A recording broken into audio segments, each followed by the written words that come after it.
Hello and welcome to Rolls and Replays, a sideshow board game show from us here at the M.T.V.B podcast. This episode we're going to be teaching you how to play Comic Hunters, which is a card collecting game about collecting comics.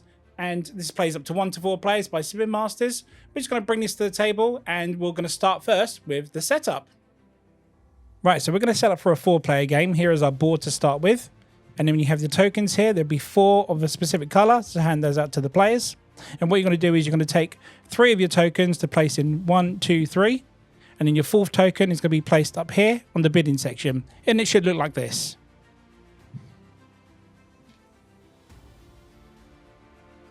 Right, so now we need to set up our heroes. So on the top here is our hero tracker. This is going to determine which comics in this game is going to be at the highest value to the lowest value. We have little tokens here that have Thor, Spider-Man, Captain America, Iron Man, all here. And what you do is you randomly pick one, which we would do now, and we would just go with Iron Man. So through this game, any Iron Man comic is going to have the highest value. Then you're going to place 2 randomly on the next one. So Spider-Man and Black Panther will be the next highest in value. And then you place 3 underneath randomly, which will be the lowest value one. So Doctor Strange, Thor, and Black Widow are going to be the lowest value comics for this game. And this will be random every time, so it won't be the same every time. And now we've got the last thing here, which are the different types of comics you're going to be collecting. So for examples, there are first editions, number ones, etc. And randomly, we're just going to place 3 on here like so. And then those are the type of comics we're going to be having. You'll always have some left over because that's how you're going to randomize the game every time. We have a round tracker, which we're going to place at the top here. And then we've got our first player token, which is a little nod to Stanley, is his glasses there. And we're going to hand it to a random player. And then we can start with round 1. Round 1 will consist of 3 phases. And then we'll go through those one by one, starting with the store phase. So obviously this tells us what is going to be consist of the round. So we have the store, the flea market, the convention, and then the assemble collection phase. First one is the store, which you can see on the right-hand side here. Sorry, left-hand side, should I say, is the store phase. And it tells you what specific cards there are. So we have level 1s, level 2s, and level 3 cards. So the store phase will consist of only the level 1 cards. And this is what the store phase does. So with the cards, give them a quick shuffle. And depending on the amount of players, you deal each one 4 cards. And let a player decide which one pile they're going to have. And what they're going to do is basically have a set of cards. They're going to pick one. And they're going to draft the other card to the next player. And every player will do this simultaneously until there is 1 player left over. This will give you a starting deck of 4 cards for the start of the next round. And that is literally what the store phase is. So we now move over to the flea market phase. So after we've done that, we move the tracker down to 1 space, which now tells us the flea market phase is next. Now again, to the left-hand side of the board, it tells you the flea market here and what types of cards you need. You need the number 2 cards, which are here, and then we set up for the flea market phase, which is how we do this now. So the flea market phase uses the phase 2 cards. Give those a quick shuffle. And on the number of players, we're doing a 4-player game. We'll do 4 rows. 1 on top of the other, like so. 2, 3, and 4. Now what we do for this round is that we decide through player by player if they would like to take a row, for example here, any one of these comics, or if they would like to add a comic to the row. So I will ask the other player, would they like to take a card from a row, or would they like to add? It's their choice to do one or the other. If they say add, they simply take a card, they look at it, and then they decide which row to put it on. Now remember, don't forget, we've got very high rated comics here. For example, the Iron Man is a very highly rated comic book at the moment. So does that player place it on here for another player to take? Or place it on a lower value card, like Doctor Strange is the lowest valued at the moment? Maybe it's beneficial to put them there. So now we go to the other player, and we ask if they would like to add a card or take from the row. If they like to take from a row, they can simply just take the card and add it to their collection. Or if they wanted to add a card, they can do the same thing again, look at it, and then decide where they want to place it. For example, we'll place it here. And this keeps going around until basically there are no more than 4 cards per row. So let's say, for example, we get to a phase where it's like this. Now we can even add another card for the next player, or we can simply just take all those cards there. It's their choice. But remember, if there's 4 cards in a row, that next player can easily just take the whole lot on the next turn. And it keeps going till all the comics have been taken. And that's what the flea market phase is. Also, I forgot to mention, guys, after every round, the first player has to determine who the next first player is going to be. So they pass the first player token to the next player after every round. So we're going to pass it to the next phase, which is the convention one. Now, this is very tricky because you need to decide who's going to be the first player for this round. And I'll explain as we go. So back to the convention side. One more part before the end of the round. If you look on the left-hand side, it shows you how many cards or what type of cards you need for the convention. So it's 10 of phase 1 cards, 10 of phase 2 cards, and 10 of phase 3 cards. And now we're going to go for the setup for the convention side of the game. Okay, so this is the convention phase. So they are 5x5 cards apart from the one tiny gap that is in the middle here. And how this phase is done. So starting with the first player. Now, you need to consider what sort of comics you're going to be after. So like I said, at the moment, Iron Man is the highest rated one, whereas Spider-Man and Black Panther are the second highest. So what we're going to do is you can only move a card from inside the convention to get more cards. And I'll explain how this works. For example, if I move this card here and say that I want Black Panther comics, I may take Black Panther comics from either this row, from the column, or the row here. And then see these 2 here? I would take those 2 and they will go into my collection. It will pass to the next player and then they will go from there. So they can move any one of these cards. You're not allowed to move outside the area. You can only move from inside what you want. So for example, if I move this one here and all the way to here, I can say I want Thor comics, anything from this row or from here. There are 2 in the row here. So I'll take those. That player would take the next 2 there. And this will continue to go until we get to the last player. Right, so remember what I said about giving up the first player token this round. So this is the very tricky part. So obviously the first player goes first, but I forgot to mention that the last player, when it comes to their turn, it actually reverses back a turn to them. So they get 2 turns straight away. And what happens is the first player gets the last turn actually this round. So we continue until everyone's had 2 turns. So like I said, we start with the first player, goes to last, and then last comes back to the first player. And then we continue doing this until we have 2 turns per player. And then we move to the last part of round 1, which is assemble the collection. Okay, so by the end of that round, you should have a bunch of comics in your hand now. So now we need to decide which comics to keep. Right, so like I say, you should have a bunch of cards now. And now you need to decide how to start your collection. Now, when you start a collection, for example, if I want to start a collection with Doctor Strange, I can't just start a collection with 1 comic. It has to be 2 or more to start a collection. Now, how do we pay for these comics? So, for example, if I want this Doctor Strange and this Doctor Strange, it's going to cost me 3 in value. So 2 plus 1 is 3. So now I have to spend comics the exact same value to pay for these. So, for example, I could spend this Thor comic, because it's a free value, to create my collection of Doctor Strange. So you're paying with comics to start your comic collections. You're essentially selling comics to make your comic collection, very much like in real life. For example, we can do another one here with Hulk. It will cost me 4 of those to add those to my collection. So I can spend this Avengers of 3 and this Iron Man of 1 to make it 4. And now I have another collection starting of Hulk comics as well as Doctor Strange. Now, if you can't afford any more comics to go ahead, unfortunately, you have to discard down to 2 to go into the next round. And you probably want to stick with ones with the more highest values. So, for example, this Hulk and this Thor are added at 5. I put them together, whereas these 2 are only valued at 2. I will get rid of those 2 to keep the higher valued ones for the next round. Right, so now we've actually had our collection of comics to start with. Now we need to go to scoring back onto the board. So we look at our cards, and you can see not only does it have a value on the cards, on the comic, should I say, they also have these tiny symbols, which we set up early at the start of the game. So basically, you're going to move your counters, your own player characters, to the value of the symbols that we put on there. So, for example, we have verses on here, and in our collection so far, we have 2. So we take our counter, and we move it 2 spaces. Any number 1s? We have number 1s on here for this game. we have a number 1, so we'll move it to the number 1 section. Unfortunately, we don't have any of these ones here because we've only got the Diamond Edition comics. So this one, unfortunately, is irrelevant. But that's how we score, and every other player will be doing this simultaneously. And then we move to round 2.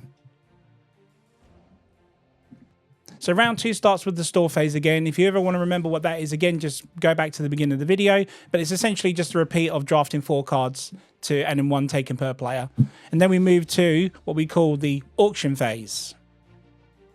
So we move it down to the next one, and this is the auction site phase. So it's essentially saying we're buying our comics off of eBay. So what we need to do is draw our attention to the left-hand side of the board again, and it tells us what cards we need. So we only need the number 3 level cards in this one. So let's set up the auction site phase. Okay, so this is the auction site. So this is set up for 4 players again. If you need to do it for different player accounts, please refer to the rulebook and it will tell you how to do this. But for 4 players, you need to have these 4 rows here. So essentially what you're doing now, you're bidding on eBay for specific rows of comics here. So for example, we'll start the bidding, we'll go around and we'll start the bidding at the top here. And then we'll refer to the board right now for this action. So this is essentially what we're going to be using to bid our comics with. This is our money. Everyone starts with 15 money. And you're going to be basically going around and bidding with other players on the specific row. So for example, the top row, we're going to go for, I will bid 2 money. And the other player can either pass or bid more. So they'll bid 3 money. And if the other players don't want to spend anything, they can simply pass, and then the other player, it goes back and forth until people decide when they don't want to bid anymore. So let's say, for example, this player wanted to bid 1 more, but the other player doesn't want to. So this player will win the bid, but their counter stays where it is, as well as this player, because they took the chance of bidding, so they stay here. And the other 2 are safe. They still have the higher value in money-wise. So that player wins the bid, and they take the whole row of those very valuable comics and add them to their collection. And now we bid for the next row here. Now, as you can see, going back to the board, these players have less money to bid with. Now remember, and you have to remember this, you still have 1 more auction site phase in round 3. So do these players decide to keep their money and stick where they are? Or do they continue to waste more money on these very valuable comics? So again, we go back round to the players. This player wants to bid 2. This player wants to bid 1. This player might want to bid 3. And then no one else wants to go. So this player would win. Back to the boards. And then that player takes the whole lot. Now let's say, for example, everyone passes. Or the last player passes and doesn't have any more comics left. Now, the penalty for not bidding in this round means that they have to spend their money points per comic that was left behind. So for example, 3 comics left behind means that they have to spend 3 of their money because that's what was left over comic wise. Now if it was the top row, for example, and they had 5 comics, they would have to pay the penalty of 1 point per comic left over, so that'd be 5, and that'd be left over for that. Now here's the kicker with this round. Like I said, we're going to come back to this in round 3. Now, if you don't spend your money, it's actually a pretty good thing, because any money left over in this round, especially in round 3, will be victory points for the end of the game. But the only problem is you still have to sort of spend or bid, because you'll be left over with comics that you'll have the penalty to pay for. It's all about spending wisely and bidding wisely. And then the same thing happens. We move down and we do another convention phase, and then we score up again and do the exact same thing. We build our comics up and we add them to build even more to our collection. So the same thing happens again. You can come back to your collection that you've already built and add more comics to it. For example, these Doctor Stranges here, they'll cost me a value of 6. So I have to spend comics equal to the number. For example, there's another 3 there or so, and another 3, 6. And I can add them to my Doctor Strange collection and make it even bigger. But also, if you've noticed, some of these are double symboled. So for example, we have Hulk and Doctor Strange. So I could simply do that if I want to. And don't forget, you don't have to stick with just what you have. You can still build more comic collections. For example, we have a couple of Spider-Mans here. which will cost me a value of 1, 2, 3 in total. If I spend a value of 3, and now I've started a collection of Spider-Man comics. Now back to scoring again. After you've done your collections as normal, discard down to 2 cards, and then we go back to the phase where we check our charts and see if we have any of these matching on the board, and we add those equal to the number of what cards we have.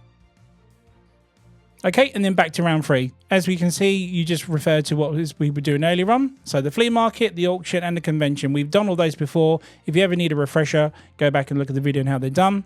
But you essentially do all those again and do one last phase where you assemble your collection, and then we go to endgame scoring. So to help with scoring, the game actually comes with a little notepad that will help you with scoring on every aspect of the game, because there's a lot to take in, and this will just help out with you. So we'll go to the board one more time and we'll add up our final scores. Okay, so starting with the scoring phase, we're going to start with our collection size. So let's go to the board and see how we do that.